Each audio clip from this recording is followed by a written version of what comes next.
اس میں سوال یہ ہے کہ دین اسلام الیوم اکملت لکم دینکم، دین اسلام کامل و مکمل ضابطۂ حیات پر حاوی مذہب ہے، یہ قرآن کی دلیل ہے، جبکہ دین و شریعت کے بہت سارے بلکہ اکثر احکام قرآن و سنت میں منصوص و مرفوع نہیں، جس سے یہ بات لازم آتی ہے کہ یہ دعویٰ بے دلیل و جھوٹا ہے۔ اس سلسلے میں آپ کی کیا رائے ہے؟ شیخ جواب دیں گے؟ جواب دیں گے؟ دیکھیے، سب سے پہلے یہاں پہ لکھا ہے کہ الیوم اکملت لکم دینکم، اس دین اسلام کامل و مکمل ضابطۂ حیات پر حاوی مذہب ہے۔ سب سے پہلی بات تو یہ کہ آپ جانتے ہیں کہ اسلام مذہب نہیں، اسلام دین ہے۔ یہاں پر جو لکھا ہے کہ اسلام مذہب ہے، قرآن و سنت میں اسلام کو مذہب نہیں کہا گیا ہے، بلکہ الیوم اکملت لکم دینکم میں خود یہ ثابت ہو رہا ہے کہ یہ دین ہے۔ مذہب کس کو کہتے ہیں؟ مذاہب کئی ہوتے ہیں، مذہب امام ابو حنیفہ، یا اسی طرح سے امام مالک کا مذہب، یا امام شافعی کا، امام احمد کا مذہب۔ مذہب کا لفظ جو آتا ہے یہ کہ کوئی عالم یا کوئی فقیہ یا کوئی مفتی یا کوئی مجتہد کسی طرف گیا ہو، اس کی کوئی رائے ہو، لیکن اسلام رائےوں کا مجموعہ نہیں ہے، بلکہ اسلام ایک دین ہے، اور اللہ نے کہا شرع لکم من الدین، اللہ نے تمہارے لیے ایک دین مشروع کیا ہے، لکم دینکم ولی دین۔ تو دین نبی صلی اللہ علیہ وسلم کو اللہ کی طرف سے دیا گیا تھا۔ اب اس میں یہ کہ یہ قرآن کی دلیل ہے، میرے علم میں قرآن میں مذہب اسلام کو نہیں کہا گیا بلکہ دین کہا گیا ہے، جبکہ دین و شریعت کے بہت سارے بلکہ اکثر احکام قرآن و سنت میں منصوص و مرفوع نہیں ہیں، جس سے یہ بات لازم آتی ہے کہ یہ دعویٰ بے دلیل و جھوٹا ہے۔ اس سلسلے میں آپ کی کیا رائے؟ دیکھیے، قرآن و سنت میں تمام مسائل لفظاً نہیں ہیں، اسی لیے ان مسائل میں اجتہاد کی گنجائش رکھی گئی ہے کہ کوئی مجتہد، جیسے حدیث آئی ہے، اللہ کے نبی صلی اللہ علیہ وسلم فرماتے ہیں کہ جب ایک حاکم یعنی مجتہد، فیصلہ کرنے والا، قاضی، حکم دینے والا اگر اجتہاد کرتا ہے اور اس کا اجتہاد صحیح نکل آتا ہے تو اس کو 2 اجر ہیں، اور اگر وہ مجتہد اجتہاد کرتا ہے اور اس کا اجتہاد خطا ہو جاتا ہے تو اس کے لیے 1 اجر ہے۔ تو اس سے 2 باتیں یا بلکہ 3 باتیں معلوم ہوتی ہیں۔ ایک تو یہ کہ مجتہد اجتہاد کرے گا، دوسری بات یہ کہ مجتہد کو اپنے ہر اجتہاد پر اجر ملتا ہے، چاہے اس کی بات صواب ہو صاد کے ساتھ یا اس کی بات خطا ہو، اللہ رب العالمین نے اس کے لیے دونوں صورتوں میں اجر رکھا ہے۔ لیکن ثواب کی صورت میں، صحیح بات کہنے کی یا صحیح نتیجے پر پہنچنے کی صورت میں اس کے لیے 2 اجر ہیں، لیکن اگر اس سے خطا ہو جائے تو 2 اجر کی بجائے اس کے لیے 1 اجر ہے۔ تو معلوم یہ ہوا کہ ثواب اور خطا دونوں مجتہد کے فیصلوں میں ہوتا ہے۔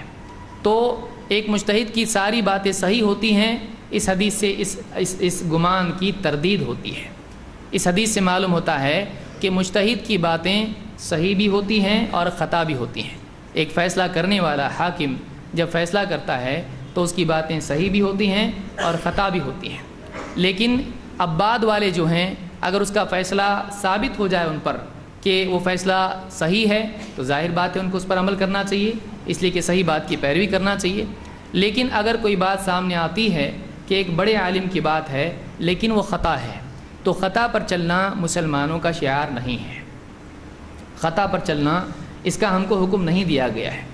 اللہ تعالیٰ نے فرمایا کہ لیس علیکم جناح فیما اخطأتم بہ ولکن ما تعمدت قلوبکم، کہ تمہارے لیے کوئی حرج نہیں ہے، لیس علیکم جناح فیما اخطأتم بہ، تم سے خطا ہو جائے اس میں تم پر کوئی حرج نہیں ہے، یعنی گناہ نہیں ہے، لیکن ولکن ما تعمدت قلوبکم، لیکن جانتے بوجھتے اگر تم غلطی کرتے ہو تو اس پر اللہ کے نزدیک مواخذہ ہو سکتا ہے۔ تو ایک انسان اگر جانتے بوجھتے غلطی پر عمل کرتا ہے، چاہے وہ اپنی طرف سے ہو یا کسی اور کی طرف سے، تو یہ اس کے لیے صحیح نہیں ہے۔ تو جو بھی احکام دین میں ہیں جو منصوص ہیں، منصوص علیہ ہیں، تو ایسے جتنے بھی احکام ہیں تو ان پر تو عمل کرنا ہی کرنا ہے۔ ایسے مسائل جو بعد کے دور میں پیش آتے ہیں، جیسے آج کے اس دور میں کئی مسائل ہیں کہ ایک آدمی اگر پلین میں اور نماز کا وقت آئے تو کہاں رخ کرے، اس طرح کے کئی مسائل ہیں، تو ایسی صورت میں اس میں اجتہاد کیا جائے گا، اور اللہ کے نبی صلی اللہ علیہ وسلم کی اس حدیث سے معلوم ہوتا ہے کہ مجتہد کے لیے اجتہاد کی گنجائش ہے۔ خود اللہ کے نبی صلی اللہ علیہ وسلم کے زمانے میں صحابہ اجتہاد کیا کرتے تھے، اور اجتہاد کے نتیجے میں وہ اس پر عمل بھی کرتے تھے۔ اگر اس وقت میں اللہ کے رسول صلی اللہ علیہ وسلم موجود نہیں ہوتے تھے تو وہ پیش آنے والے مسائل میں اجتہاد کرتے تھے۔ جیسے مثال کے طور پر اللہ کے رسول صلی اللہ علیہ وسلم کے 2 صحابی ہیں، وہ سفر میں گئے اور سفر میں نماز کا وقت ہوا، ان کو پانی نہیں ملا، تو دونوں نے تیمم کر کے نماز پڑھ لی، لیکن وقت کے ختم ہونے سے پہلے ہی پانی مل گیا۔ اب دونوں میں سے ایک نے پانی سے وضو کر کے نماز دہرا لی، لیکن دوسرے نے نہیں دہرائی، اپنی پچھلی نماز کو اپنے لیے کافی سمجھا۔ اللہ کے نبی صلی اللہ علیہ وسلم کے پاس جب دونوں صحابی آئے اور اپنا واقعہ، اپنا معاملہ بیان کیا، تو اللہ کے نبی صلی اللہ علیہ وسلم نے ایک سے فرمایا کہ تو نے سنت کو پایا، اور دوسرے سے کہا کہ تیرے لیے 2 اجر ہیں۔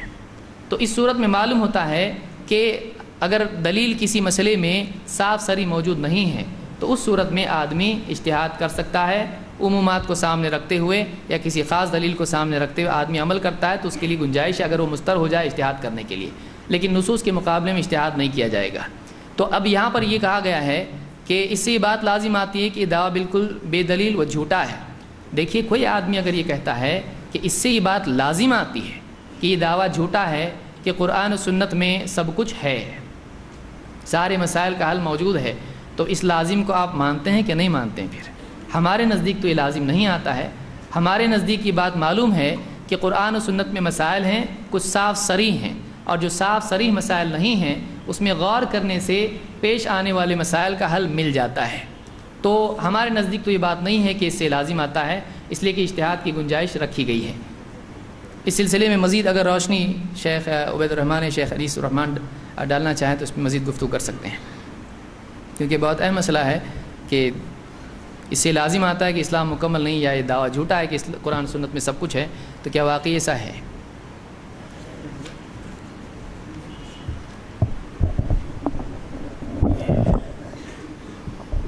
جو ان کا آخری جملہ ہے بہت خطرناک جملہ ہے، یعنی اللہ دعویٰ کرتا اللہ جھوٹا ہے، نعوذ باللہ۔ لکھنے میں ادب بھی ہوتا ہے، لحاظ بھی ہوتا ہے۔ یہ لکھ سکتے ہیں کوئی مشرک ایسا کہے، کوئی عیسائی ایسا کہے یہ دعویٰ بلا دلیل ہے، ہم کیسے اس کو سمجھائیں؟ یہ لکھنے کے بجائے خود انہوں نے کہہ دیا دعویٰ بلا دلیل ہے، نعوذ باللہ۔ میں یہ سمجھتا ہوں کبرت کلمۃ تخرج من افواہہم یقولون الا کذبا، ان کے منہ سے نکلنے والی بات بہت بڑے گناہ کی بات، ایسا لکھ دیا دعویٰ بلا دلیل ہے، اس سے لازم آتا ہے، یہ ان کا عقیدہ ہے۔ تو میں سمجھتا ہوں کہ کفر کا عقیدہ، نعوذ باللہ، ان کو توبہ کرنا چاہیے ایسے الفاظ استعمال کرنے سے۔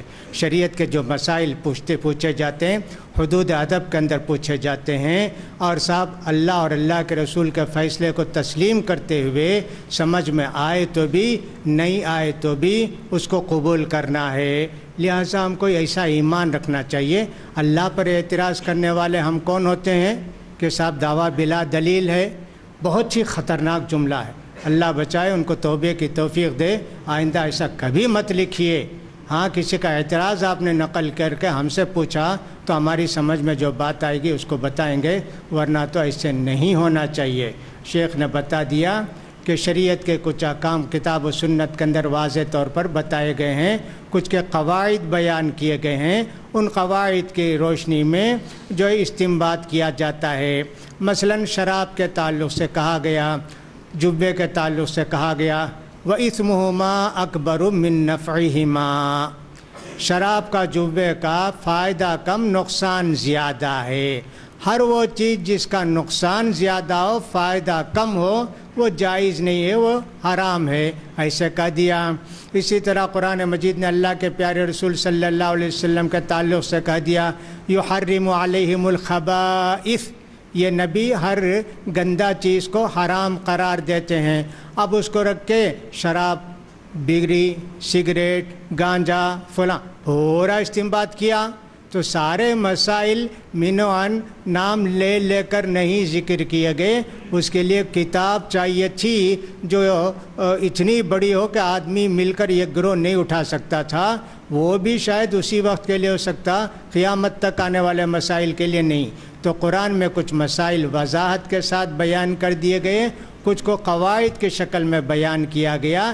اس لیے الیوم اکملت لکم دینکم واتممت علیکم نعمتی، جتنی چیزیں حلال تھیں اللہ نے اب قیامت تک ان کو حلال جو کر دیا، اب کوئی شریعت آ کے اس کو حرام نہیں قرار دے گی۔ یہ دین کے کامل ہونے کا مطلب ہے، تو لہٰذا اس کو سمجھنا چاہیے آیت کا مطلب، اور ان کو پھر بھی دعا کریں گے اللہ ان کو توبے کی توفیق دے۔ ایسا جملہ کبھی استعمال نہ کریں بھائی، ایسا جملہ بہت ہی خطرناک ہے، دعویٰ بلا دلیل ہے، اللہ کی بات کو آپ ایسے لکھتے ہیں، نعوذ باللہ۔